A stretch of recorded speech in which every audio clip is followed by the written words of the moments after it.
இயேசுவில் எனது அன்பிற்குரியவர்களே, உங்களுக்கு என்னுடைய இதயம் கனிந்த வாழ்த்துக்கள், வணக்கம். அன்பானவர்களே, இன்றைய நற்செய்தி யோவான் நற்செய்தி 14வது அதிகாரம் 7 14 முடிய. இயேசு தம் சீடரை நோக்கி, நீங்கள் என்னை அறிந்திருந்தால் என் தந்தையையும் அறிந்திருப்பீர்கள். இது முதல் நீங்கள் தந்தையை அறிந்திருக்கிறீர்கள், அவரை கண்டும் இருக்கிறீர்கள் என்றார். அப்போது பிலிப்பு அவரிடம், ஆண்டவரே, தந்தையை எங்களுக்கு காட்டும், அதுவே போதும் என்றார். இயேசு அவரிடம் கூறியது, பிலிப்பே, இவ்வளவு காலம் நான் உங்களோடு இருந்தும் நீ என்னை அறிந்து கொள்ளவில்லையா? என்னை காண்பது தந்தையை காண்பது ஆகும். அப்படி இருக்க தந்தையை எங்களுக்கு காட்டும் என்று நீ எப்படி கேட்கலாம்? அன்பானவர்களே, இன்றைய நற்செய்தியிலே நான் ஒரு சிறு துளியை சிந்தனைக்கென்று எடுத்துக்கொள்கிறேன். இயேசுவை காண்பவர்கள் தந்தையை காண்பார்கள்.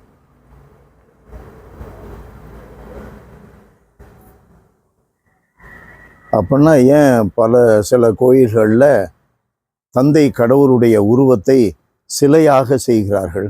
ஒரு பெரிய தாடியோட, நீண்ட கையை விரித்த வண்ணம், ஒரு வயதானவர் என்ற முறையில் அந்த காலத்தில் வரையப்பட்டதை அப்படியே உருவமாக செய்கிறார்களே. பெந்தகோஸ்து சபையினர், பிரிந்த சகோதரர்கள் நம்மை பார்த்து சிலை வழிபாடு செய்கிறோம் என்று சொல்வதில் குற்றம் உண்டா? தந்தைக்கு உருவம் உண்டா?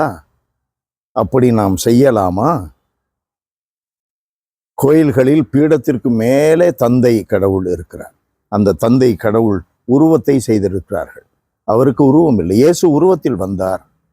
தூய ஆவியானவர் வெண்புறாவை போல பறப்பதை போல வைத்திருக்கிறார்கள். வெண்புறாவை போல அவர் வந்தார். அது ஓகே.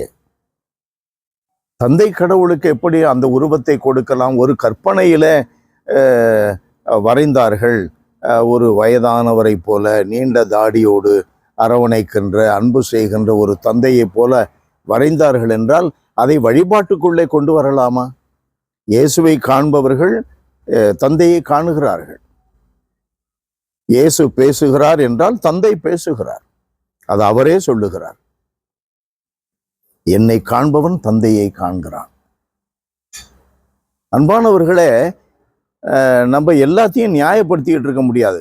நம்முடைய திரு அவையில் இருக்கிற எல்லாவற்றையும் நியாயப்படுத்த முடியாது. இது சிலை வழிபாடு.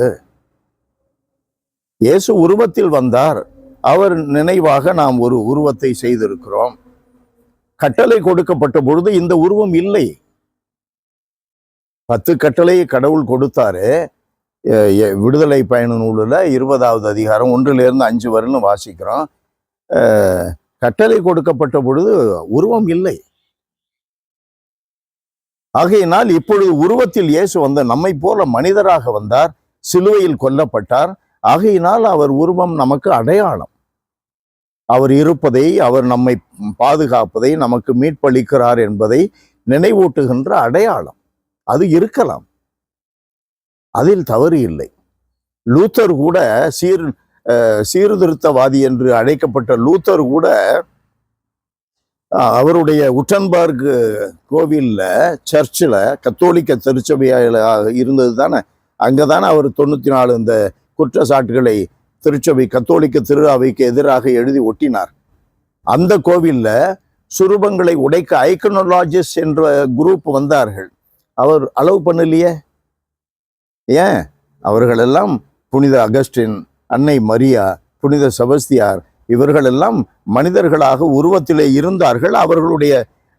அவர்களை நினைவூட்டும் வண்ணம் ஒரு அடையாளமாக இருப்பது நல்லது தானே. அது நமக்கு தேவை என்று லூத்தர் சொல்லி இருக்கிறார். அந்த சரித்திரம் எத்தனை பேருக்கு தெரியும்? பெந்தகோஸ்துக்காரரை பார்த்து சொல்றேன், பிரிந்த சகோதரர்களை பார்த்து சொல்றேன்.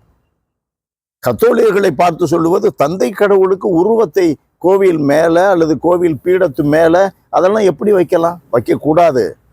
இயேசு பேசுகிறார் என்றால் தந்தை கடவுள் பேசுகிறார். இயேசு உயிரை கொடுத்து அன்பு செய்தார் அன்பை வெளிப்படுத்தினார் என்றால் தன்னுடைய சொந்த மகனையே நமக்கு கொடுத்து அன்பு காட்டினார் தந்தை. அந்த அன்பை நாம் சுவைக்க வேண்டும், பிரதி அன்பு காட்ட வேண்டும், செயலில் வாழ்க்கையில் அவைகளுக்கு வெளிப்பாடுகளை நாம் உருவாக்க வேண்டும். எல்லாம் வல்லவரே எங்கள் தகப்பனே, உம்மை போற்றி புகழுகிறோம். ஆண்டவரே, எங்களுடைய அன்றாட வாழ்க்கை வழிபாடு நிலைகளிலே நீர் எங்களுக்கு கட்டளையிட்டவற்றை நாங்கள் மிகச் சரியாக செய்கிறோமா என்று எங்களையே நாங்கள் ஆய்ந்து பார்க்க எங்களுக்கு அருளை தாரும், ஞானத்தை தாரும், வெளிச்சத்தை தாரும். இயேசுவின் நாமத்தில் ஜெபிக்கிறோம் பிதாவே. ஆமென், ஆமென்.